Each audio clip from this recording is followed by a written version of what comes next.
So we completed reading 6 and 7 in previous class. 6 was time value of money, and then 7 discussed NPV, IRR, and some other questions such as cash flow registers and all.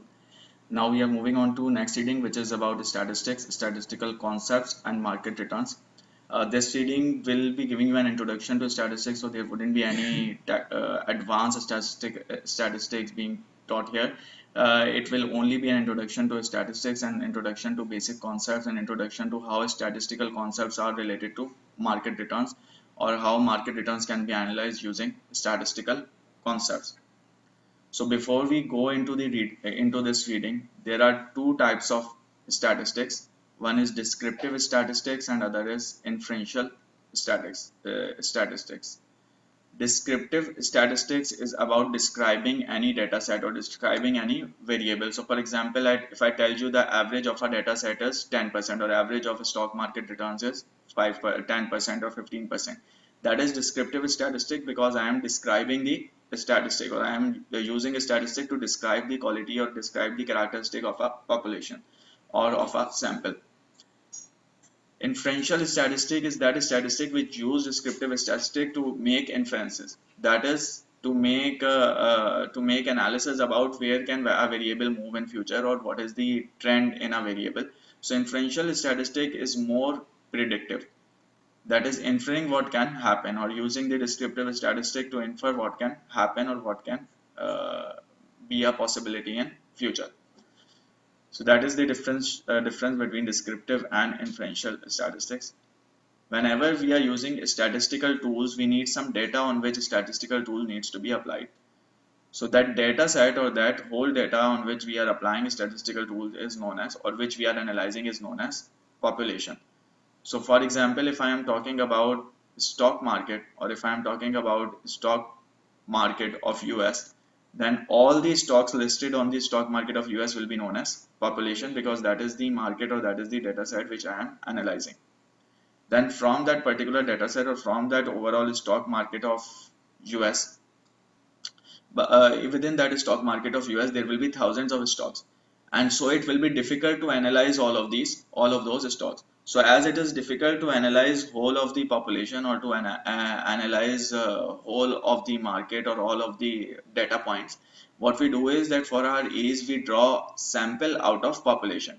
That is, we make a small group of data points or we make a small group of variables or a small group of observations which are a reflective of the overall population. So we will make a small group of observations which we would expect to react in the same way or to have the same characteristics as that of population. So for example, from US stock market, I can make out or drive out a sample of S&P 500 index. That is, I can drive out 500 index which are S&P 500 index, and they will be a reflective of the overall market. So if I want to see what is happening to the market, instead of looking at all those stocks, I can just look at the sample movement, or I can just look at the characteristics of sample, mean return of sample, standard deviation of sample, and all that. So remember these as well, population and sample. So which means that you can calculate different values for a population, and you can calculate different values for a sample. So if you are calculating a mean or any values for population, those values are known as parameters. So parameters are the values calculated for population, and if you are calculating it for sample, then those are known as sample statistic or only statistic. So when we say sample statistic, it means we are talking about samples mean or other characteristics, and when we talk about parameter, it mostly means that we are talking about population. So remember these terminologies. Now moving on, so data can be of different types, or data can be provided in different types. So with respect to its types, there are four key types of data sets, or there are four key types of measurement scales. There are four key ways in which data can be measured, which are nominal, ordinal, interval, and ratio. So nominal is about names. So if you have a data set in named form, that is known as nominal. So for example, if I tell you there is a hedge fund A, there is a hedge fund B, and hedge fund C. So all these are names A, B, and C. So this data set is known as nominal. Nominal is names, text, or anything which wouldn't tell you about ranks, or which wouldn't tell you about any particular value or anything. So these names, for example, or any text form data is known as nominal data set, or this measurement scale is, or the measurement scale used for that data set is known as nominal measurement scale.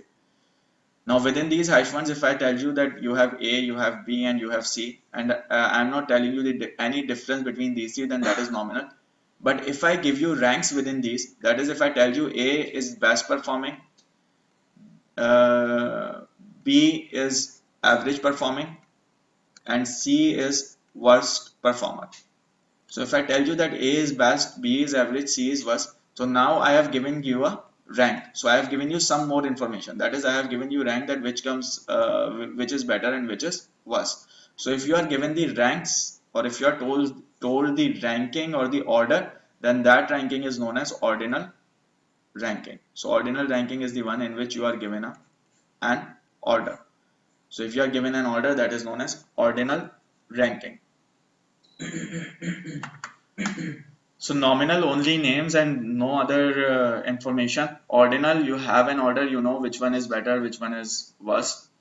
And then moving on, if you are told, if you are given values in number forms, and if and let's say you are told that return can of a particular stock can either be between 0% or 5%, or it can be between 5%,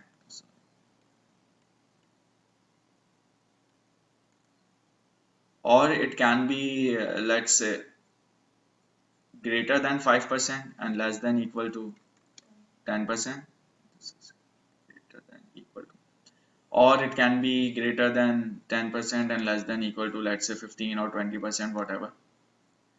So if you are given data in the form of intervals, that is, you have the values, but those values are in the form of intervals, that either it will be in first interval or second interval or third interval. You do not know what is it. So it can be 4%, it can be 3%, it can be 2.2%. It is in intervals. So if you are given data set in intervals, that is known as interval measurement scale. So that measurement scale is known as interval scale. One of the key points to note about interval scale is that there is no repetition in intervals.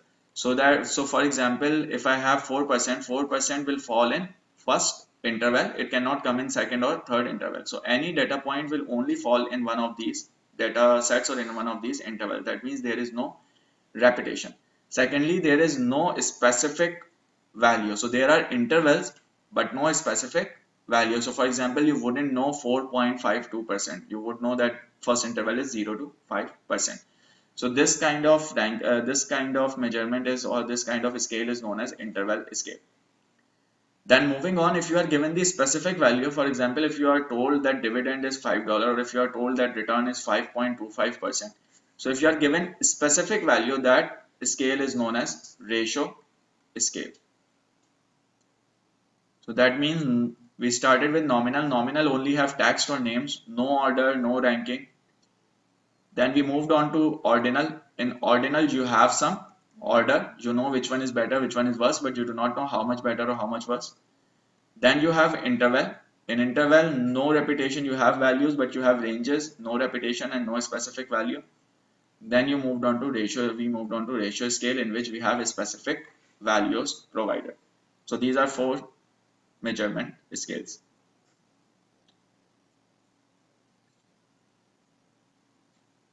So key point in ratio scale is we have specific numbers.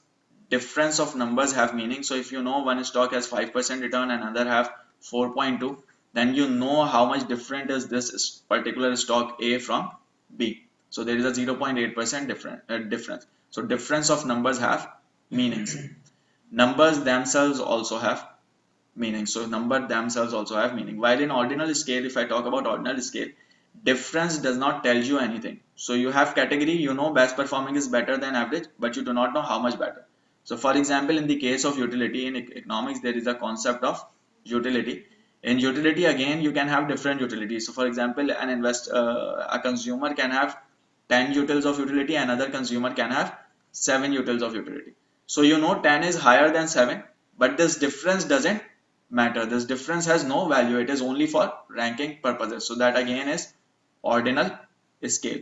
Although you have specific values, but those specific values do not have any meanings. They are just ranks. So that is again ordinal scale. So whenever you only have values for ranks, and you have an order which matters, but you do not know the difference, or you do not know the actual or the amount in itself does not have any meaning, then that is known as ordinal scale. So if I tell you that utility is 7, you cannot measure it. You can only compare it with another utility. You do not know how much is 7 utility. So that is ordinal. So remember difference between all these. So here is a question. State the scale of measurement for each of the following. Credit ratings for bond issues. So credit ratings are given in terms of triple A, triple B, and triple C, and so on. So you do not have a value, and you do not have exact difference. So you cannot say that how much better is triple B from how much better is triple A from triple B. So that means it is not ratio, it is not interval, because again you do not have interval either. But it is not nominal either. Why not nominal? Because it has an order, and that order matters. You know triple A is better than triple B. So that's why it is ordinal scale. Similarly, if you have cash dividend, dividend is a specific value, for example $5, and this value has meaning in it itself. So it is ratio scale. Hedge fund classification type. So if I tell you there are three types of hedge funds, A, B, C, aggressive hedge funds, macroeconomic multi-strategy hedge funds, and let's say activist hedge funds. So in all of those hedge funds, you know the types, but you do not know which one is better or which one is worse. So you do not have an order. So that is nominal. And bond maturity in years. So if I tell you that bond maturity is 5 years or 4 years or 3 years, simply you know the value of that maturity, and that value matters or have its own meanings. So that is ratio scale. So remember the difference between nominal, ordinal, interval, and ratio scales. You should be able to identify that where does a specific variable fall. So moving on, once you have measured data, or once you have collected data in any form, whatever the form is, nominal, interval, ratio, ordinal, or whatever. So then you move on to summarizing that data. So let's say if I have data for last 1 year returns, I have daily returns for the past 1 year, then I will have approximately 250 observations. Why? Because there are about 250 working days in a year. So in order for me to give meanings to that data, so for me to give meanings to that data, I will need to summarize that data, because 250 observations is a very large number of observations, and I cannot find a relationship within those observations, or I cannot interpret those observations, or cannot analyze those observations until and unless I bring them into some usable form, or until and unless I organize that data. So that means once you have collected the data, let's say 5 year returns, or let's say 5 year returns of 100 stocks, or whatever the data is. So once you have collected the data, you need to convert it into usable form, or you need to organize it, or you need to summarize it in order for you to perform your analysis. Without organizing or summarizing it, you cannot perform your analysis. So that means you need to organize it. How do you organize it? You organize it using frequency tables and frequency graphs. Frequency distribution graphs and frequency distribution curves. And before you go on to frequency distribution curve or graph, you need to make frequency distribution tables. So what do you do? So for example, let's say you have a data set in which first year's return was 5%, next year's return was -2%, then return was 3%, and then it was 8%, and then it was -1%. So let's say these are the returns for past 5 years. So if you have only data for 5 years, you can make out some trend out of it, or it will be easy to understand maybe. But let's say instead of 5 years, if you have data for 50 years, and if you have multiple variables, let's say 5% again, 3%, then 9%, then 2%, then -1% again, maybe then 10%, and so on. So if you have, let's say 50 variables or 50 data points or 100 data points, it will be difficult to analyze that. So you need to summarize it. How do you summarize it? You put it into frequency distribution table. So simply speaking, what you do in frequency distribution table is that you make intervals and then you write down the frequency of each interval. So for example, if I have data set of 5%, 10%, 2%, 3%, then 5%, 3%, -1%, and let's remove it for now. Then 2%, then 2%, 2%, and then 10%, 11%, 12%, and so on. So if I have this data that first, if I have this data set, first thing that I would do is that I will make intervals out of it. So I will check out the lowest number and I will find out the highest number and make intervals between those. So let's say lowest number within this range is 2% and highest is 12%. So that means my data ranges from 2 to 12%, and there is a difference of 10%. Now I will find out number of intervals to be made. So let's say if it is 10, but if let's say I want to make 5 intervals, I will do 10 divided by 5, which means 2%. So that means I will have to take a difference of 2%, or I will have to take a width of 2% in every interval in order for me to make 5 intervals. That is, if I start from 2, it will be, so let's say x being greater than equal to 2% and being less than 4%. And then next interval can be x being greater than equal to 4% and less than 6%. And then next can be x being greater than equal to 6 and less than 8. And then x being greater than equal to 8 and less than 10. And then x being greater than equal to 10 and less than 12. Or 12 is the last one, so let's make it less than equal to 12. So 1, 2, 3, 4, 5. So in order for me to make 5 intervals, I need to take a difference of 2 at each level. Now next step would be that I will mention frequency. So for example, frequency of numbers falling between 2 and 4% is 1, 2, 3, 4. So either I can directly write down the frequency. Sorry. Okay, 2 to 4. Okay, so 2, 1, 2, 3, 4, 5, 6. So it will be 6. So either I can write down 6 directly here, or for longer data or for larger data sets, what I can do is I can make a tally number series. That is, when 2 appears, I put down a mark. Then when 3 appears, I again put down a mark. 1, 2, then 3, and then 4. And then when it appears again 5th time, I cross it, and then 6th time. So it will be 5 plus 1, 6. So this is just for counting, and so on, and I can make frequency for all of these. So this will tell me that how many times a particular number appears within a particular range or within a particular interval. So similarly for 4 to 6, it can be 1, 2. For 6 to 8, it can be, there is nothing 6 to 8, so 0. For 8 to 10, it can be, so again nothing here, so 0. For 10 to 12, it can be 10, 1, 2, 3, so 3. So that means I can put down the frequencies against each interval, and now I would know that most of the observations fall within 2 to 4% of range. Now I have given some meanings to this data set. So this is how we organize data, or this is how we summarize data in order for us to analyze it, or to help us analyze it, or to give some meanings to data, or to bring it into usable form.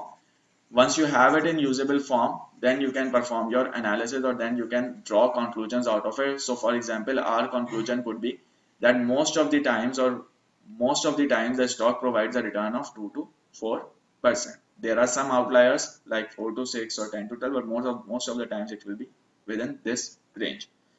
So this is how we make frequency table in order for us to summarize the data. So like for example, a data has been summarized here with frequency. Now once you have absolute frequency, you can give more meanings to your data by calculating relative frequency. So relative frequency is simply absolute frequency divided by total number of observations. So total number of observations within a data set would be sum of all the frequencies. So this appears once, this appears once, this appears 4 times, this 4 times, this 2 times, this 4 times. If I sum them up, it will tell me total number of observations. So 4 to 6, 10, 14, 15 and 16. So that means that total number of observations are 16. Within this 16, um, a data set appears, or the data points appear within 4 to 5 range only once. So its relative frequency would be 1 divided by 16. So 1 divided by 16 should be approximately 6.25%.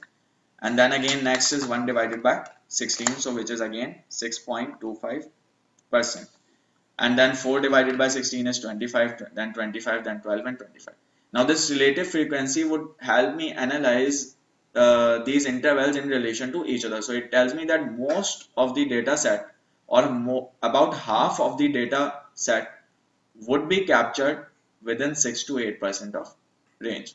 Or it tells me that if I go from 4 to 8, I would have captured approximately 62.5% of data, and only about 38% is remaining. So again, it can help you analyze further. It can help you give more meanings to data. Then you can also have, and the sum of all of these should be 100%. If it is not 100%, that means you have made some error. Cumulative absolute frequency. Cumulative absolute frequency is just adding up the frequencies. So you take 1, and then 1 plus 1 as 2, 2 plus 4, 6, 6 plus 4 as 10, and so on. So this tells you that what is the frequency for x being less than 5, less than equal to 5, or what is the frequency for x being less than equal to 6, what is the frequency of x being less than equal to 7, less than equal to 8, and so on. So if you want to check that what is the frequency of x being less than equal to let's say 8, you can just select 10. So it wouldn't tell you about the specific interval, but it will tell you about all the intervals till that particular interval. This is cumulative absolute frequency. And again, the final value should be the same as total of absolute frequency, 16. And then you can have cumulative relative frequency, that is, for example, 1 divided by 16, then 2 divided by 16, then 6 divided by 16, 10 divided by 16, 12 divided by 16, and 16 divided by 16, which makes up 100%. So that means if you have data in this form, which is in raw form, like for example, you have list of equity return from different countries, you can summarize it and give some meaning to that data after summarizing it in this form, or in this table form. Now, once you have made the table, then in order to analyze it further, and in order to give more meanings to the data, you move on to making the frequency curve. That is, you make a graph in which you plot intervals on x-axis and you plot frequency on y-axis. So if I plot it in the form of a line, let's say, for example, if I plot the points and then I join them with a line, straight line, that is known as frequency polygon.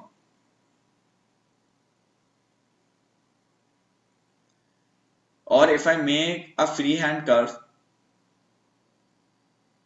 that is known as frequency curve. So both are same thing, so only difference is that here I have made it in polygon form, and here I have made it in frequency in curve form. So frequency polygon and frequency curve. But polygon have straight lines. So if you join the points with a straight line, that is polygon, or if you draw it with a freehand, that is known as frequency curve. Or even before that, there is another type of graph or another step which is known as histogram. So histogram is simply plotting frequency and against interval in the bar form. This is absolute frequency, yes, this frequency. So plotting frequency against intervals will give you histogram. The difference between a bar chart and a histogram is, sorry, yes, spacing. So in histogram, you do not have any space between bars. In bar chart, the bars are plotted separately, or there are spaces between bars. So once you have histogram, you take midpoints of histogram, you join those midpoints, and it gives you a frequency polygon. You make it with a freehand, and that gives you frequency curve. So frequency curve is your primary what you would say primary tool for analysis, or frequency curve will be your most used tool for analysis. So your key objective will be to arrive at frequency curve. Similarly, you can also plot cumulative frequency. So if you plot cumulative frequency, you will form a curve, or a curve will be formed in the form of an S kind of curve, that is known as cumulative frequency curve. So these are all graphical representations of data. Now, once you have graphically represented data, or graphically presented data and doing your analysis, then you go on to finding or analyzing the characteristics of data. That what are the characteristics of data? So when you analyze characteristics of data, there are two key characteristics that you analyze. One is central tendency, and the other is dispersion. So central tendency tells you some kind of average. So for example, what is the average return? Or it would tell you what is the most happening return, or most occurring return or observation. Or it will tell you what is the median return. So it tells you some kind of characteristic or some insight into the data, that what is the average or what is the median that you get out of it. So what are the chances, or which data has the most chances to be seen in future. So these are the measures of central tendency. Dispersion tells you about uncertainty, that what kind of movement does data have, or what is the volatility within the data, how dispersed is data from the average. So this average or central tendency tells you something about center or average. Then dispersion tells you that how much is the dispersion from this central value or central tendency. So for example, if in your data set central tendency comes out to be 5%, then dispersion will tell you how dispersed is data from this 5%, or from this average, or from this central tendency. So we have three measures of central tendency: mean, which is average; mode, and median. Mode is most occurring observation, or highest frequency observation, and then median, which is the central value. So you have mean, median, and mode. Now the question is that how do we find mean, median, and mode, or how do we actually calculate that? So mean is simply average. So within mean you can have arithmetic mean, geometric mean, and harmonic mean.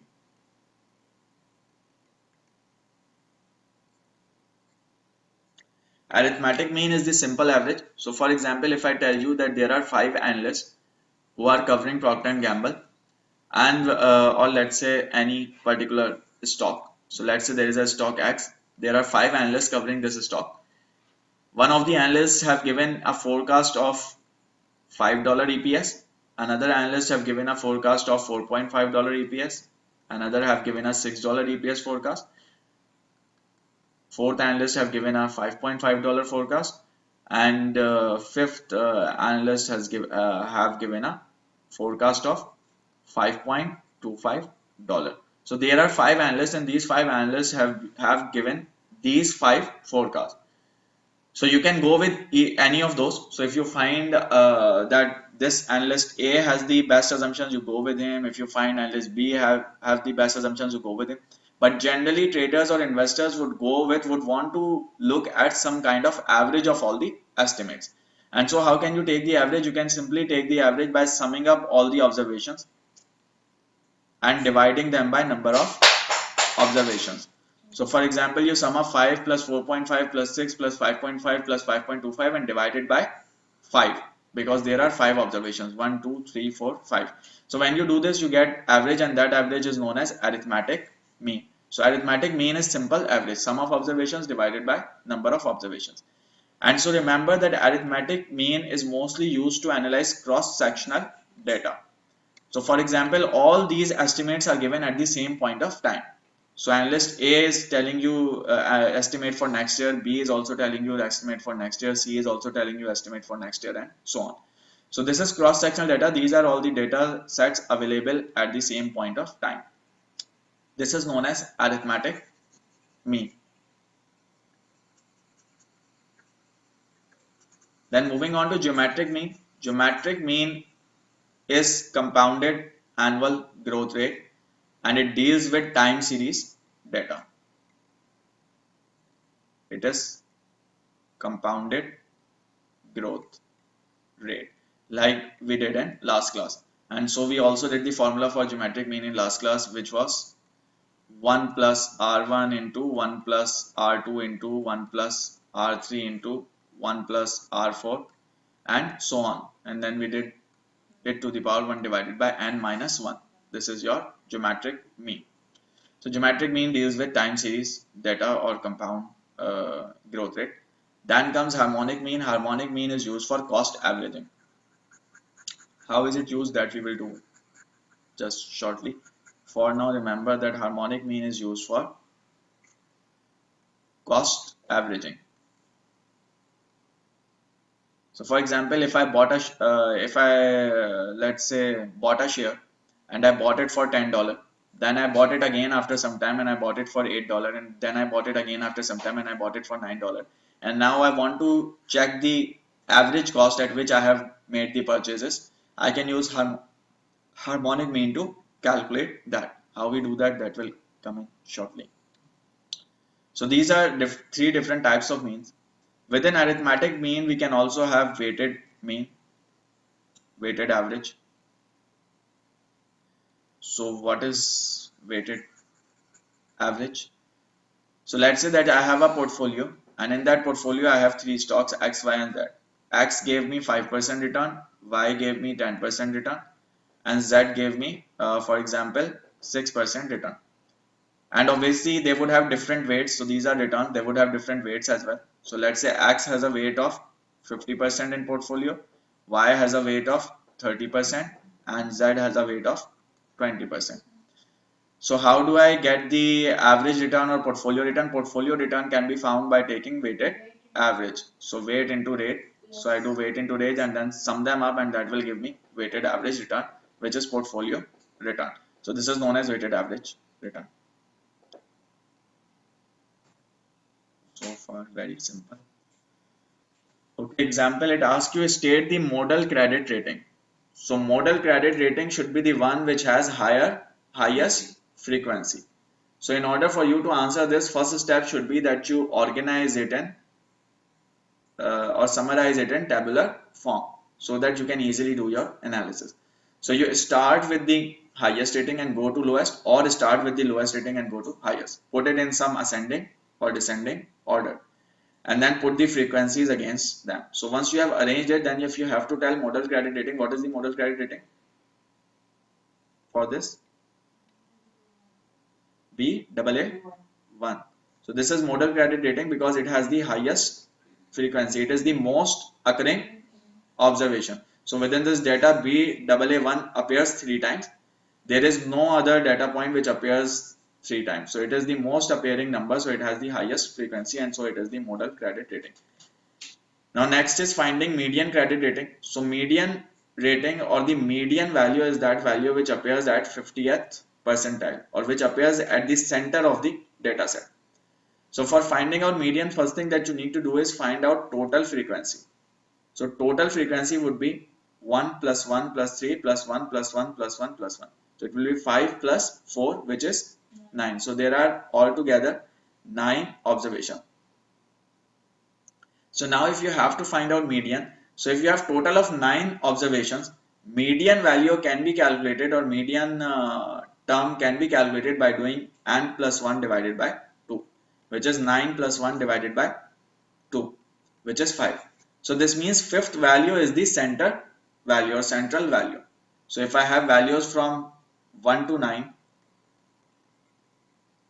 then first, if I remove first and last, then I remove first and last, then first and last, first and last, I will be left with 5, which means 5 is at the center of this whole data set. So fifth value is the median value. So if I have to find fifth value, first one will lie here, then 1 plus 1, 2 values will lie here, then 2 plus 3, 5, which means fifth value will lie here at Baa1. So this means that median rating is also Baa1. So I start with the top, or I make a cumulative frequency column 1, 2, 5, 6, 7, 8, 9. So within this, I can find out that fifth observation happens to occur at Baa1. So Baa1 is the median credit rating. Any problem so far? There can be two model values. So there can be multiple values having the same frequency. So anything which has this highest frequency will be the mode or model value. Weighted mean we have already discussed. So just calculate weighted mean for this question. What is the weighted average mean or weighted portfolio return?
I think 1.5.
Is everyone getting this answer? 1.5%. Okay, so do this question. Find out geometric mean of SLASX.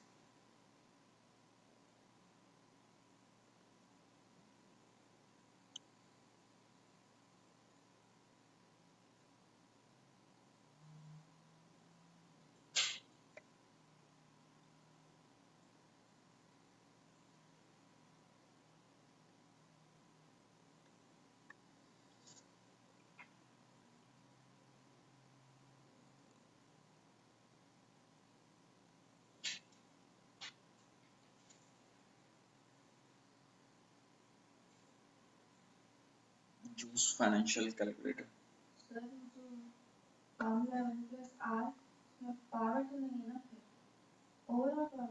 हाँ, 1 plus R1 into 1 plus R2 into 1 plus R3 to the power 1 divided by n minus 1.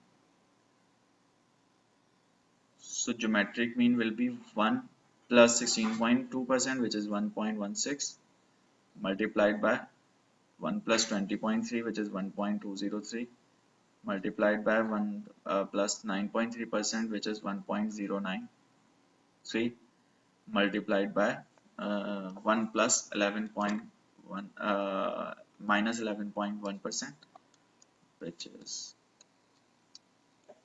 0.889, then multiplied by 1 plus minus 17%, which is 0.83, and then you take it to the power of 1 2 3 4 5, 1 divided by 5, and you subtract 1.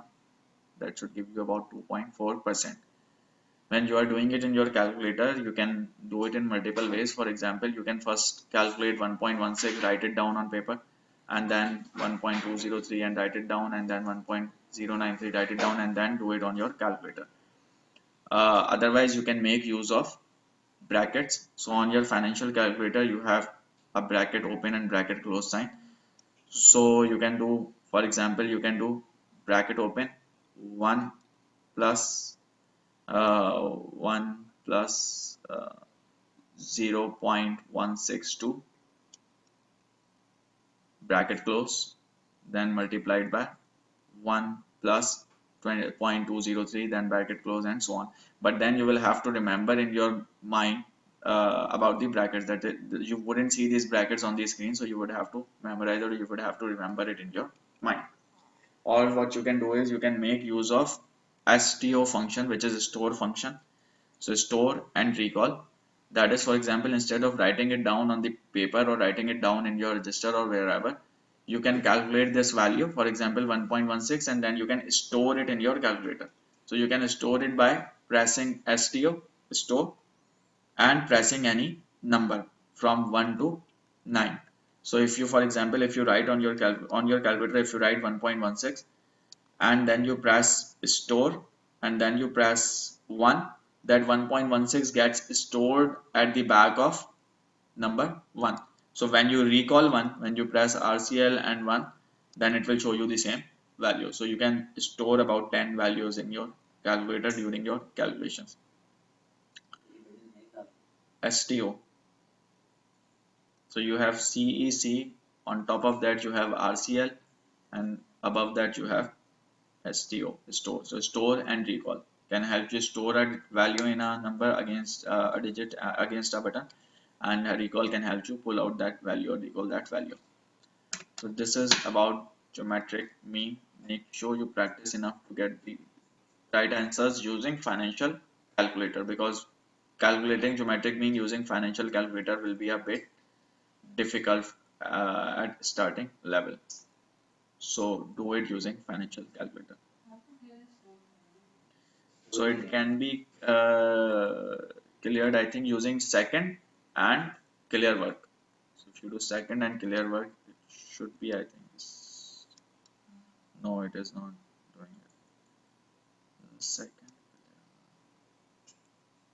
So I think then it wouldn't be actually cleared. So you can, if you want to change it, or if you want to store a new variable, you can store a new variable and it will overwrite it.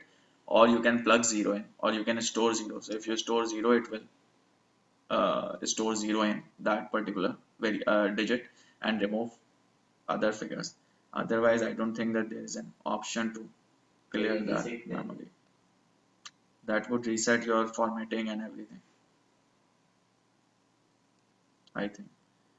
Otherwise, you can simply overwrite it. So, or store 0. Sorry. So write any number on your screen, press store, press 1, it gets stored into 1 automatically. Now you press recall and 1, it will show you that particular number.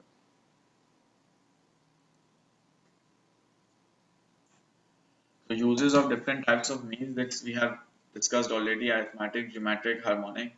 Geometric mean used for past data, time series data; arithmetic, cross-sectional, forward-looking; harmonic, cost averaging. Formula for harmonic mean is n divided by 1 divided by x1 plus 1 divided by x2 plus 1 divided by x3, and so on. And this would become clear with the example. So let's say you are purchasing a stock every month for 3 months, and prices paid are 8, 9, and $10. And you are asked what is the average stock price, or you want to find out the average price. So average price will simply be 3 transactions being done, one being done at 8, so 1 divided by 8, plus 1 being done at 9, plus 1 being done at 10. And when you calculate it, it will give you a an average. So you can do it using this method, or you can simply take the average otherwise, and that will give you your answer. So that is harmonic mean. The primary uses for cost averaging, and even for cost averaging you can use other methods or simple math to average it. So that's why I don't think it would have much of application within the course. You can use that as well and it will give you the same answer, should give you the same answer.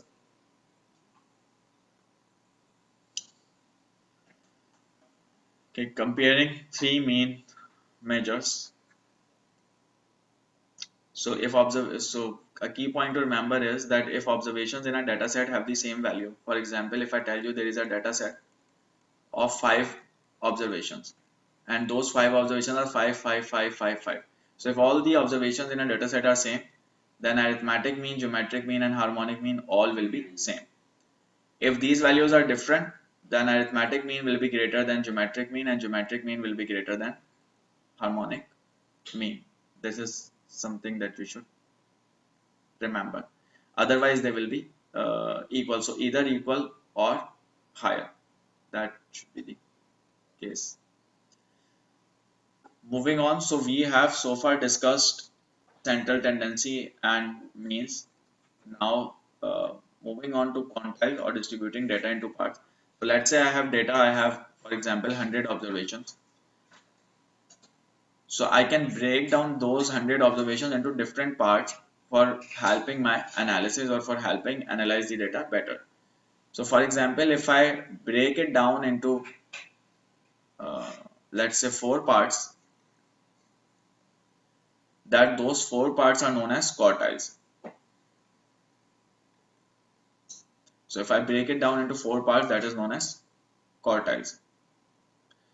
Or if I break it down into 5 parts, then that those are known as sorry, what do we call it? I think it is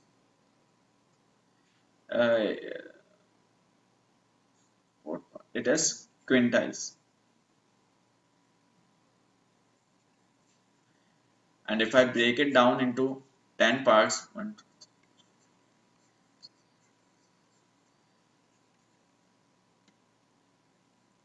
then those are known as deciles. And if I break it down, so in deciles each part will have 10% of data, in quintile each part will have 20% of data, and in quartile each part would have 25% of data. And if I further break it down into 100 parts, then that is known as percentile. So percentile each part would have 100 each part would have 1% of data. So there will be 100 parts of the total data. So remember these terms: quantile, quintile, decile, percentile. So if I have to find out median, median is the central value. So that means median, if I am looking at quartile, median should occur at second quartile. Why? Because second quartile would have 50% of data. First quartile would have 25%, then second would again have 25%. So at the end of second quartile, I would have accumulated 50% of data. So median would be second quartile. Or if I look at the, it wouldn't appear here. So if I look at the quintile, it will be approximately 2.5 quintiles. Median would appear at 2.5 quintals. And if I look at the deciles, median will appear at 5th decile. And if I look at percentiles, median will occur at 50th percentile. So remember this, that median would be second quartile, 2.5th quintile, 5th decile and 50th percentile. Um, and this is, as long as you know the definition of these terminologies, you should be able to find this out. So median has to be the center value, or the value happening or the occurring at the center. So now moving on with further calculations related to median. So far we did very basic calculations. So you have this data set in which you have 47, 35, 37, 32, 40, 39, 39, 36, 34, 35, 31. And total number of observations are, let's say, 1, 2, 3, 4, 5, 6, 7, 8, 9, 10 and 11. So these are total 11 observations. So first thing that you need to do is you need to arrange it into ascending or descending form. That is first step that you do with the data before finding median. Without that you cannot find median. So if you have to arrange it, it will be 31, then it will be 32. Uh, you do not have 33, so it will be 34, then 35, then 36. 35 appears twice, so 35 two times, or either write it two times or write its frequency as 2. uh, 34, 35, 35, 35, and then 36 once, then 37 once, then 39 twice, and then 40 and 47. So this is the data set that you have. So you are these number of observations are 11. So now you are asked find 75th percentile. So how do you get 75th percentile? 75th percentile would occur at the 75th percent of the 11 terms. So how do we do this? So recall from what we did earlier, we did n plus 1 divided by 2 for median. Why divided by 2? Because median occurs at the middle of the or at the center of the observations. So if I am looking for 75th percentile, then simply I will do n plus 1 into 75%. So it will be 11 plus 1 into 75%. So when I do 11 plus 1 into 75%, it will be 12 into 75%, which is 9. So that means ninth term is the 75th percentile. 9 is not the 75th percentile, ninth term is 75th percentile. So 1, 2, 3, 4, 5, 6, 7, 8, 9. So that means 39 is the 75th percentile. It is 75th percentile and it is also third quartile, because quartile has 25%, so 75th percentile would be third quartile. Then asking you about first quartile. First quartile means 25th percentile. So 25th percentile would be 11 plus 1 multiplied by 25%. So it will be 12 into 25%, which is 3. So that means third term, first, second, third. 34 is the first quartile. It is first quartile and 25th percentile. Then fifth decile. Fifth decile is also the median. It is also the second quartile, or it is the 50th percentile. So then it will be 11 plus 1 multiplied by 50%. So it will be 6. That means 6th term is the fifth decile. 1, 2, 3, 4, 5, 6. So 36. So 3 cube. So fifth decile is 36, which is also median. First quartile is 34, which is also 25th percentile, and 75th percentile is 39, which is also third quartile. So that means if you have to find out median, you can simply take fifth decile and or 50th percentile. That 50th percentile is the median. But for you to do that, you have to first arrange data in ascending form or descending form, or organize data. Yes. Interquartile range is your max third quartile minus first quartile. That is known as interquartile. It tells you how much data is captured between 25th percentile and 75th percentile. So it tells you how much of the overall, what is the range between from 25th to 75th percentile. Yeah, so that range will contain median 50% of the data. So 50% of total data will lie within that particular range and from the center. So for example, if your interquartile range comes out to be 5%, so that means there will be 5% of deviation or 5% of difference between first quartile and third quartile, which would cover 50% of data. For 50% of data, the range is 5%. The deviation is 5%.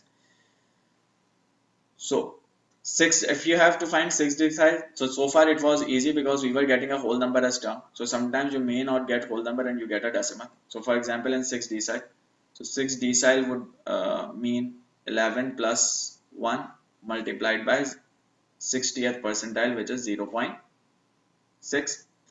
So then if you do 11 plus 1 into 0.6, it will give you a decimal base number which is 7.2, which means it appears on the 7.2 term or 7.2 term.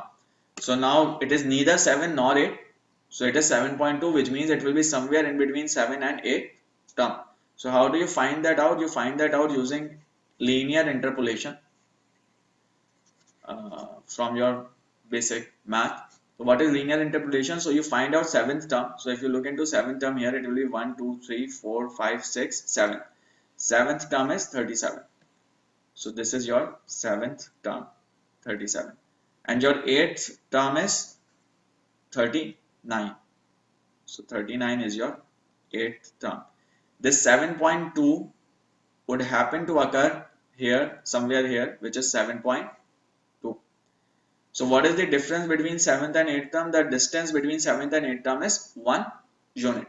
And what is the difference or distance between the value? The distance between value is 2 units. That means 1 unit of distance in term is equal to 2 units of distance in value. So 1 term equals to 2 units of distance in value. So you have to go 0.2 times ahead, or 0. To the 0.2nd term. So if you go from 7 to 7.2, the distance that you are covering is 0.2. So this 0.2 of distance will be equal to 0.2 into 2, which is 0.4 of the value. So that means if I go from 7 to 7.2, the term that I will reach will be 0.4 units ahead. So what is the starting point? The starting point is 37. If I go 0.4 ahead, the term that I reach here will be 37.4. So that means this term which happens, or this value which happens to occur at 7.2nd term is 37.4. Why? Because we started with 37 and then from 37 we added 0.4 more. So this is the logic for interpolation. But even if you do not go with the logic, you can simply use this formula. Formula would be minimum term, that is if you have 7.2, you take seventh term. Seventh term is 37. Yes.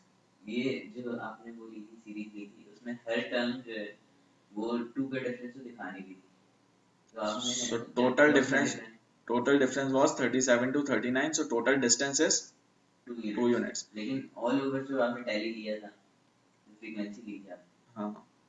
So we will not look into it. So we have to find out distance between 7th and 8th term only.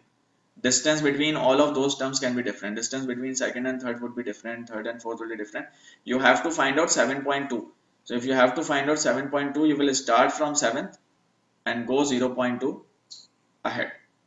So 7th is 37. After 37, you have to reach this point 0.2.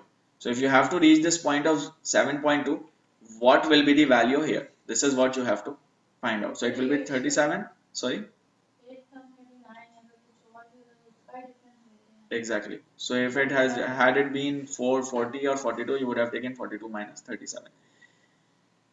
So simply that is the logic, that is just the concept. If you want to do simply by formula, do it by formula. That is minimum value 37. Minimum means 7th term plus this term which you are getting, nth term, minus minimum term which is 7. So 7.2 minus 7 multiplied by maximum minus minimum, which is 8th term minus 7th term. So this is your formula. If you do by logic, that is the logic, and if you do by formula, this is the formula. That is next term minus previous term multiplied by this 7.2 minus 7 plus 37. This is about quantiles or quartiles or ranges. So we have so far discussed central tendency of data, mean, median, and mode and its calculation. Next topic is measures of dispersion. When we say measures of dispersion, we are actually talking about measures of risk. So dispersion helps you measure risk. In finance, what is risk? Risk in finance is uncertainty. So it tells you that how dispersed is a data set. If a data set is more dispersed, certain uncertainty is higher, and so risk is higher. So measures of dispersion are basically the measures of risk, and measures of central tendency are measures of return. So when you measure return, you measure it through measures of central tendency, mean, median, mode. When you measure risk, you measure it through dispersion. Sorry, yes, standard deviation or other dispersion measures. So four key dispersion measures are range, MAD, standard deviation, and variance. Range is simply maximum value minus minimum value. So for example, if you have annual returns 10%, minus 5%, 10%, and 25%, range will simply be maximum minus minimum. So in this case, 25 is the maximum, minus minimum is minus 5. So 25 minus minus 5 would be 30%. This is your range. So if range is high, that means dispersion is higher. If range is low, that means data is in a closed set, remains within a closed set, and so dispersion is lower. So if range is high, risk is high. If range is low, risk is low, or dispersion is low. Next is MAD, mean absolute deviation. So what it do is that it calculates deviations from mean. So first it calculates mean. So if you calculate mean of these four values, it will be 10 minus 5 plus 10 plus 25 divided by 4. So mean comes out to be 10%. Now for MAD, you look at each of these values and you find out the difference against the mean. So for example, values are 10, minus 5, 10 and 25.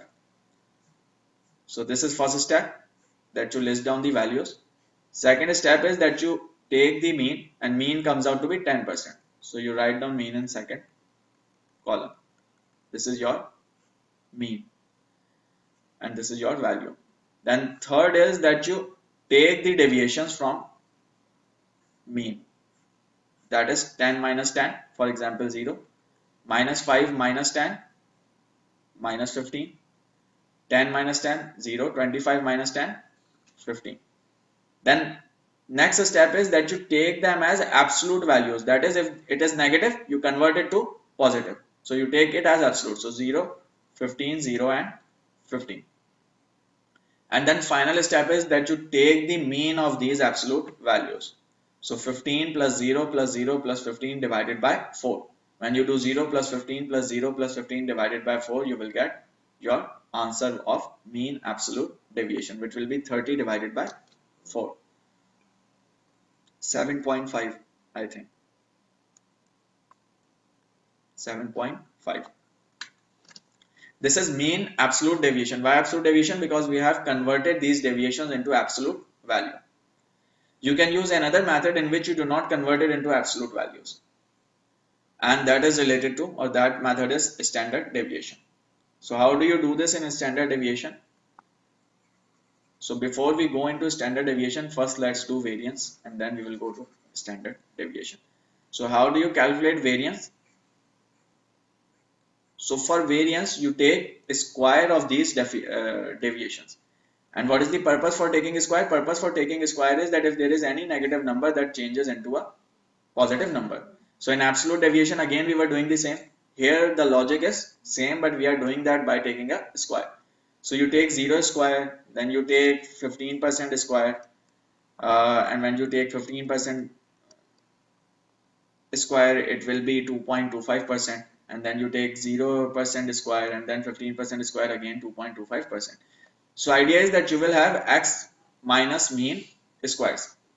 So once you have x minus mean squares, then next thing that you do is that you calculate the sum of all of these values. So for example, it comes out to be 0%, it comes out to be 0.15, square comes out to be 2.25%, then it comes out to be 0%, then 0.15 square comes out to be 2.25%. So if I sum them up, it should be 4.5%. So now I have the sum of these values, and then last step is, after you have taken the square, you divide it by number of observations, and number of observations is 4. So you divide it by 4. That gives you variance, which is 1.125%. So this is your variance. Now within variance there can be two types of variances. There can be a variance of population. So maybe the data set that you are using is a population, or there can be variance for sample. Maybe the data set that you are using is a sample. If you are calculating variance of a sample, you take n minus 1 in denominator. And if you are calculating it for population, you take n in denominator. And the logic is that if you are taking a sample, there are chances of error. And if there are chances of differences between population and sample, you take a conservative estimate. And to make it conservative, you inflate variance. And to inflate variance, you take minus 1 in denominator. So that is just to inflate variance a bit.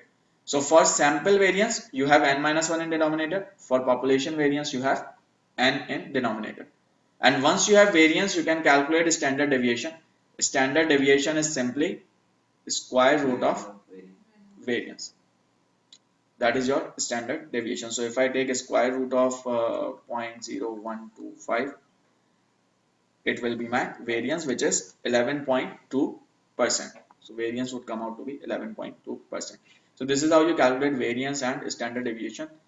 Some symbols to remember are S square means sample variance, S would mean sample standard deviation, sigma means population standard deviation, and sigma square means population variance. So remember these terms as well. These might be interchangeably used, but just remember it. So this is how you calculate it. But again, financial calculator can help you calculate standard deviation more quickly, or variance more quickly. How does it help with it? So in your financial calculator, you have a register which is known as data register. So you have data, an option for data. And how do you use it? You press second and then you press 7. So your data register opens up. Once your data register opens up, then next step that you do is you clear your work. So second and C, so it clears work in data register. And then you plug in values in data register. So for example, first value is 0.1. So you plug that in. So you press 0.1 and then you press enter. When you press enter, it gets saved into X01. Then you press down arrow key. You see Y01, leave it as it is. Then press down arrow key again. You see X02. In X02, enter minus 5. How minus 5? You first press 5 and then you press plus minus button. So it changes into minus 5 and you enter it. Then again down arrow key, you see Y02, leave it as it is. Then down arrow key again, you see X03. So press 10, enter. Then Y03, leave it as it is. And then X04, plug in X04 as 25. So once you have plugged in these values, that is X01 is 10, X02 as minus 5, X03 as 10, and X04 as, no, not 25, it should be 0.25.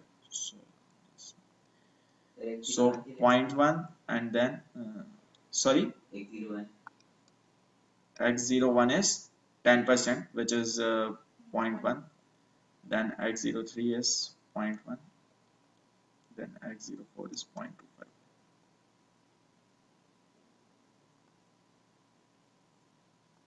So once you have plugged in all the data or stored all the data, then you go in onto a stat function. So you press second and you press 8. Second and 8. What do you see on screen?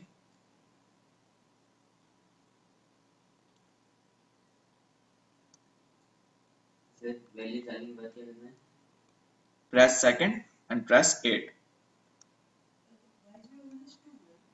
No, Y01 has no value, so it will be 1 in all the cases. So just leave it as it is. So it's 1 by default. Leave it as 1. Y01, Y02, Y03. Leave all of. Sorry.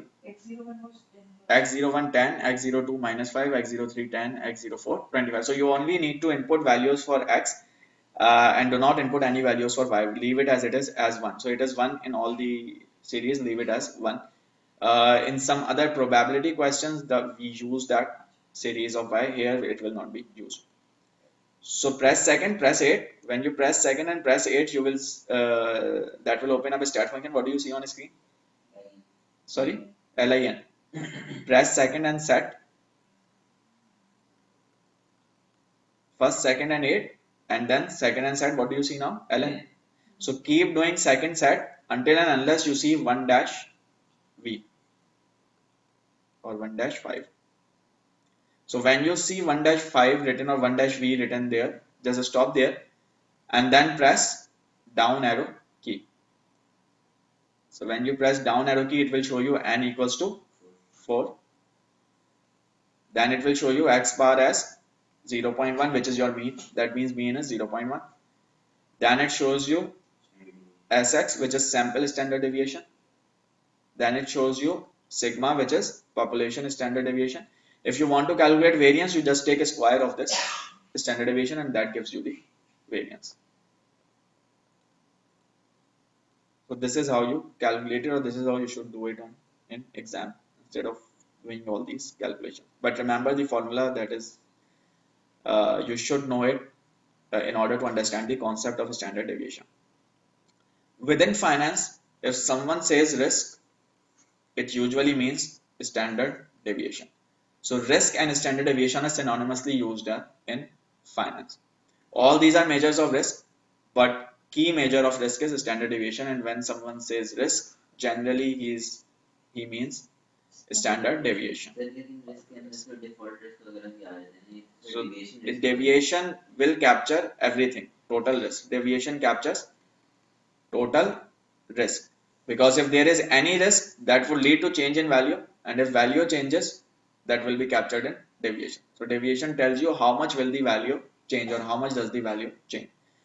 So let it be default risk, let it be any risk. That what is the risk? The risk is that if someone defaults, what is the risk? Risk is value will go down or value will decrease or you will make loss. So that value decrease will be captured in standard deviation.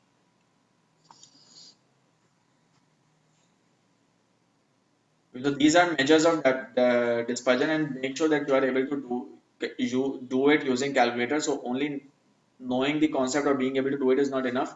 You should be able to do all the questions using financial calculator. Otherwise, you will struggle in exam. So when we talk about a data set, we discuss that data set we can analyze returns using central tendency measures, and we can analyze risk using measures of dispersion.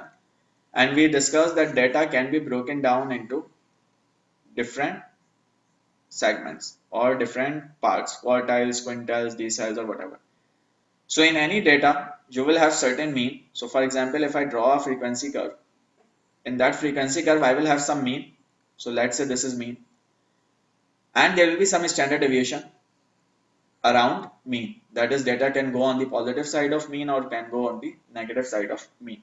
And this will be captured in standard deviation. So if I say what is mean plus 1 standard deviation, or if I say how much data is captured in mean plus 1 standard deviation, you can measure it doing mean plus 1 standard deviation and see this amount of data. This is captured in mean plus 1 standard deviation. If I ask you how much data is captured in mean plus 2 standard deviation, you can look at here. Or if I ask you that there is a distribution and tell me how much data would at least, if I ask you, would at least be covered within 2 standard deviations, or how much data would at least be covered within a 1 standard deviation, or how much data would at least be covered within 1.5 standard deviation or 3 standard deviation or whatever. So if I give you a specific number of standard deviation, and if I ask you how much data would at least be covered within that, would it be 50%, 75%, 60%, 80% or whatever? So how do you find that percentage out, or how do you find that proportion out? You find that proportion out using Chebyshev inequality. Chebyshev inequality is a formula which would tell you, or which would help you understand or analyze that what proportion of observations would fall within k standard deviations of mean at least. So remember the word at least. That is, in reality it can be higher, but at least this much portion of data will be covered. And the formula is 1 minus 1 upon k square. So for example, if I ask you how much data is covered within 2 standard deviation, you will say 1 minus 1 divided by 2 square, which is 1 minus 1 divided by 4, which is 75%. So this means that at least 75% of the total data or our total number of observations will be covered within 2 standard deviation. Or if I ask you about 3, you will do 1 minus 1 divided by 9, 3 square, which is 9. Or for 1, you will do 1 minus 1 divided by 1 square, which is which wouldn't give you actually an answer. So within one standard deviation, there can be chances that at least or a minimum there is no data is being captured. So this, remember, is not the actual proportion. This tells you only that what is the least amount of data being covered will be captured. So here is a question on it. The arithmetic mean monthly return and standard deviation were 0.97%. This is mean, and 5.65%. This is standard deviation respectively. During this period 1926 to 2002, which is about 75 years, totaling 924 monthly observations. So this is monthly data set, so total number of observations are 924. Now they are asking you calculate the endpoints of interval that must contain at least 75% of monthly returns according to Chebyshev inequality. So they are telling you that they are asking you for the endpoints, that is minimum point and maximum point, within which 75% of data will be at least covered using Chebyshev's inequality. So for you to cover 75%, first question is that what should be the standard deviation? What should be the number of standard deviation? So you use the same formula, 1 minus 1 upon k square.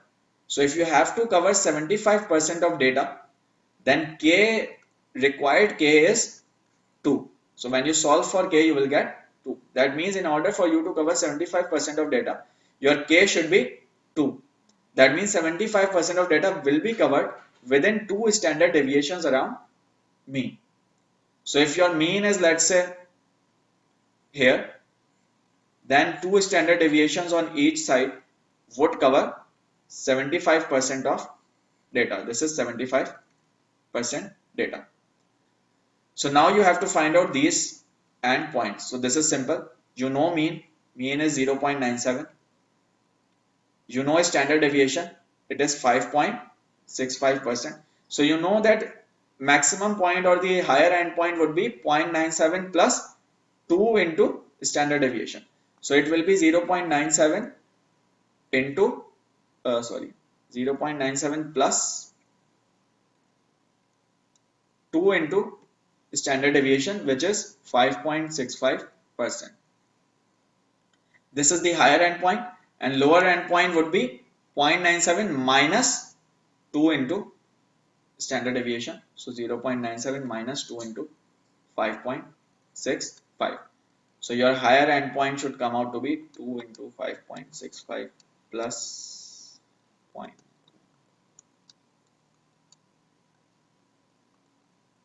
Higher point would be 12.27%, and minimum or lower point would be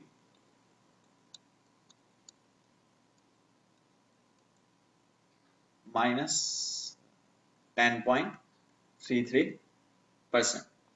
So that's how you arrive at it. So maybe you are given the number of standard deviation and you have to cover the percentage, or maybe you are given the percentage and you have to work back number of standard deviation to arrive at the maximum and minimum value. So this is the application of Chebyshev inequality. Next is, what are the minimum and maximum number of observations that must lie in the interval computed in part 1. So what is the minimum percentage of data? At minimum 75% of data falls within that particular range. And what is the total number of observations? 924. That means from 924 at least 75% fall within this range. So that means at least 75% of 924 falls within this range, which is 693 observations. That means at least 693 observations are captured within this particular range that we came out with in first part. So knowing the concept is not enough. You should be able to use that concept in different situations and scenarios to arrive at your answers. And that would only be possible if you practice for it. Otherwise, although question is straightforward, maybe if you haven't done it first time, then maybe in first time maybe you get confused and you are not able to interpret what they are asking. So that's why practice is important. चलिए उससे नहीं समझ में आ रहा फॉर्मूले से लेकिन जो स्टैट्स से उससे समझ में आ रहा है Formula is फॉर्मूला नहीं simply समझ 1 में आ minus 1 upon k square. K is number of standard deviation. So if I tell you how much data is captured within 3 standard deviation, you put 3 in k, and the percentage that you get is the amount of data which is captured within that particular standard deviation. If I tell you if I ask you how much data is captured within 2 standard deviation, you put 2 in k and you will get an answer of 75%. That means at least 75% of data, total data is captured within that particular range of 2 standard deviations, right and left inclusive.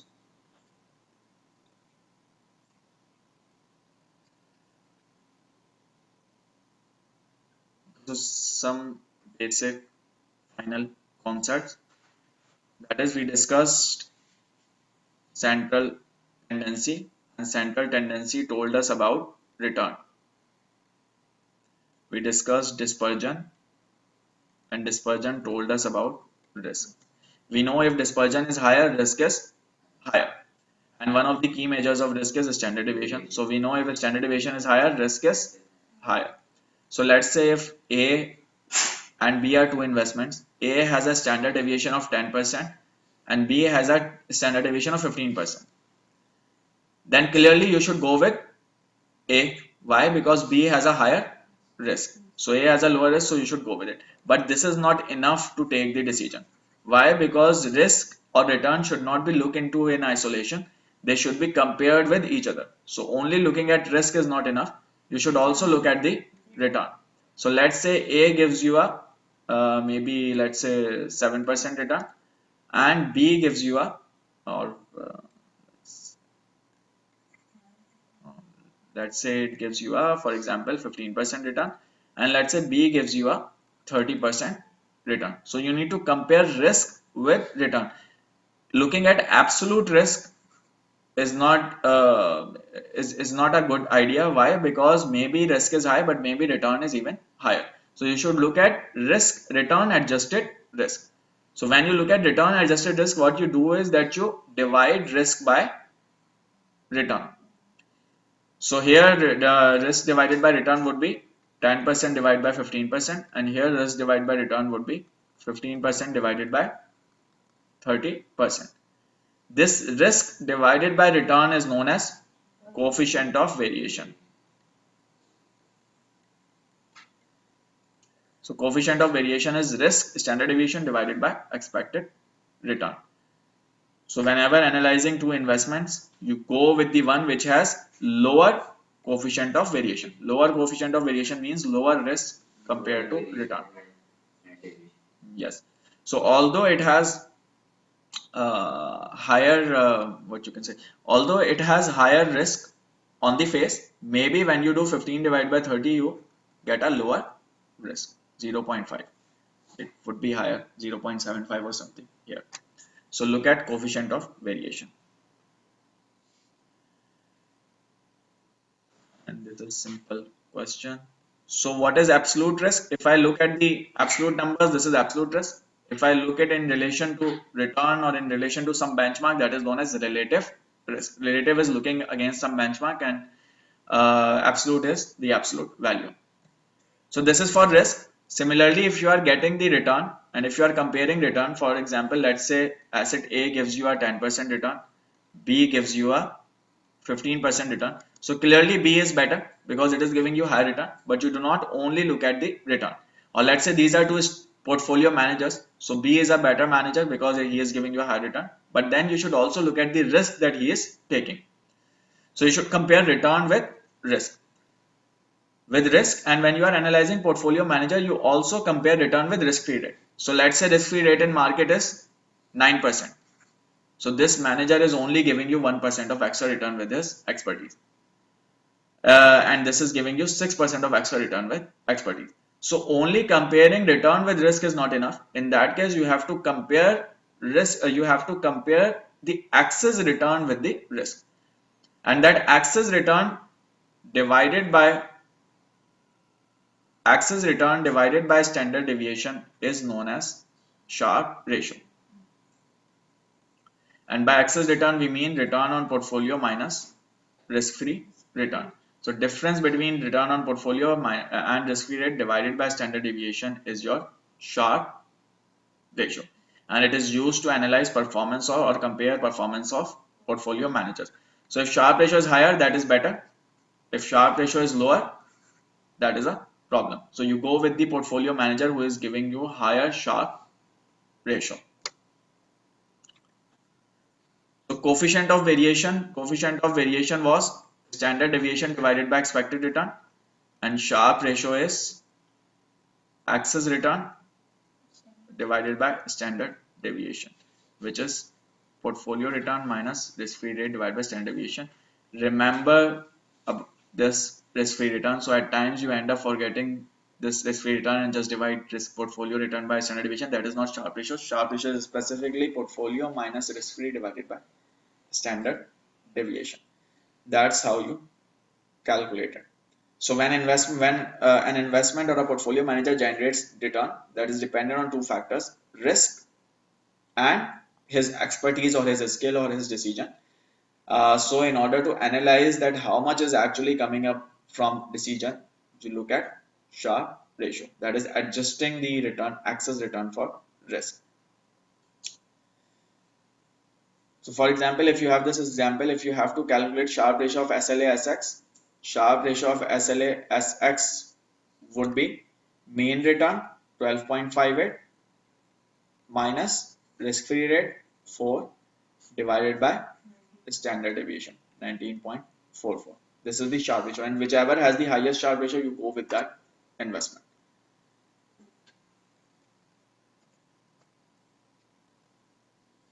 So last topic within this reading is skewness and kurtosis, and more of skewness than kurtosis because the focus has been on skewness and not kurtosis. So we will just discuss definition of kurtosis, but for skewness we will discuss some more details. So when we make a frequency curve, if frequency curve has if the right hand side of frequency curve is the same as left hand side of the frequency curve, we call it a normal distribution. Normal distribution is the one in which right hand side is the mirror image of left hand side and left hand side is the mirror image of right hand side. That is, shape is symmetrical. And when shape is symmetrical, it has zero skewness, or its skewness is zero. That means it is neither skewed towards positive nor skewed towards negative. Then we can have another distribution, another shape in which we have a tail on positive side. So if you have a tail on positive side, that is known as positively skewed. That means skewness will be greater than 0. Or you can have another shape in which you have, which is negatively skewed, in which skewness is less than 0, but in which you have negative skewness. So remember, if tail falls on left hand side, that is negatively skewed. If tail falls on positive side, that is positively skewed.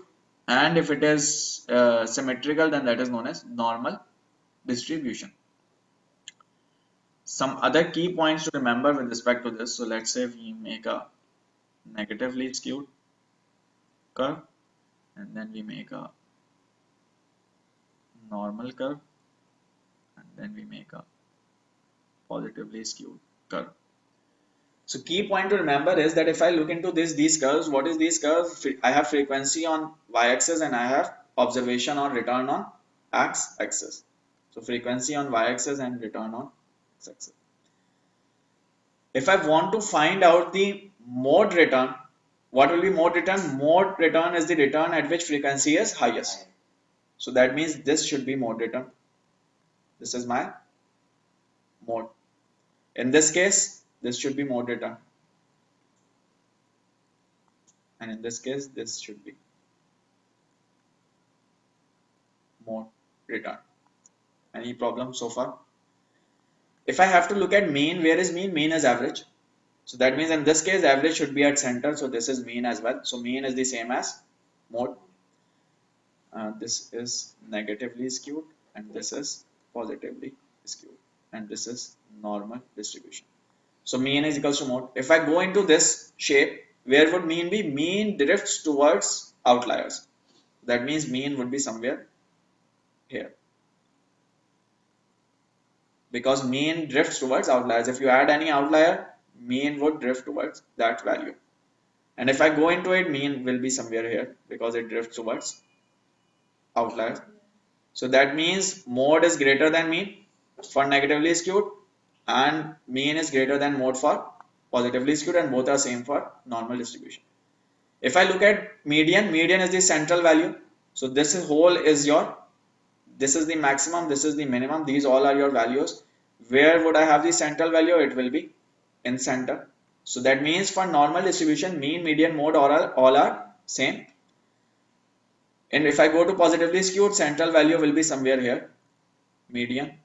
So that means for positively skewed data, mean is greater than median and median is greater than mode. And if I go into negatively skewed, median will be somewhere here. So that means in median, negatively skewed data, mode is greater than median and median is greater than, mean. So remember this relationship. That is, if you have normal distribution, all three are same. If you have positively skewed data, mean will be higher than median and median will be higher than mode. And if you have negatively skewed data, then mean will be least, then comes median, and then comes mode. And remember these shapes and this working, this will be helpful in questions. Any questions so far? Okay, so how do you measure skewness? You measure skewness using this formula. I don't think that you need to memorize it because chances for these kind of formulas being tested are very low. So as long as you know the concept, I think you should be able to do your questions. Kurtosis tells us about the height and tails. So normal distribution has a kurtosis of 3. Non-normal distribution would have a kurtosis different than 3. If a distribution has peaked height and fatter tails, it will have a kurtosis of greater than 3. So any non-normal distribution would have kurtosis different than 3. And that means kurtosis of that distribution and normal distribution would have some difference. That difference is known as axis kurtosis. Axis kurtosis is kurtosis of that particular distribution minus 3 because 3 is normal. So whatever is going up or below 3, that is non-normal and that is axis. If axis kurtosis is 1 or larger, it is considered unusually large. Otherwise, if it is below 1, that means it is nearly normal. The shape is nearly normal. But if the difference is greater, so for example, if kurtosis comes out to be 3.5, you would say that shape is approximately normal, not much of a difference. But if kurtosis comes out to be 4.5, you would say that there is a significant difference in shape. So that is kurtosis, and this brings us to the end of reading with an MCQ. Is a return distribution characterized by frequent small losses and a few large gains was described as having? So what should be the answer? Frequent small losses and few large gains.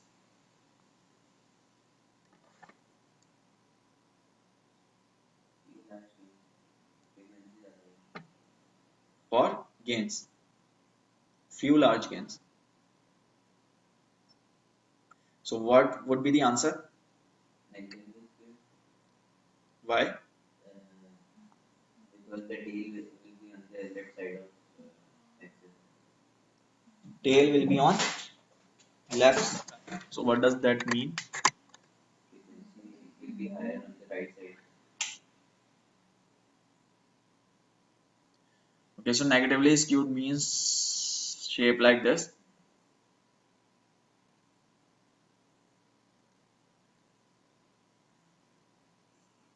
So what would it mean?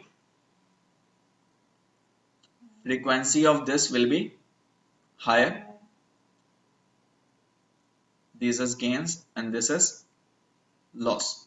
So that means frequency of gains is higher. while it says few large gains. That means frequency of gains should be lower, so it cannot be negatively skewed. So how do you make it? So for example, this first they say frequent small losses. Frequent means high frequency. So losses side would have high frequency, and that losses are small. By small means they are closer to the axis. So not a large loss. For example, 2%, 3%, 5%, whatever. But frequency is high. Then they say few large gains. So gains are few but large.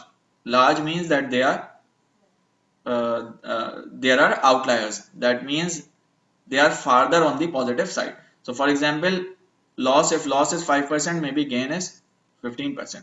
But they are few. As they are few, their height should be lower. Why? Because frequency is on y-axis. So the curve is positively skewed. So that means C cannot be the answer, either A or B.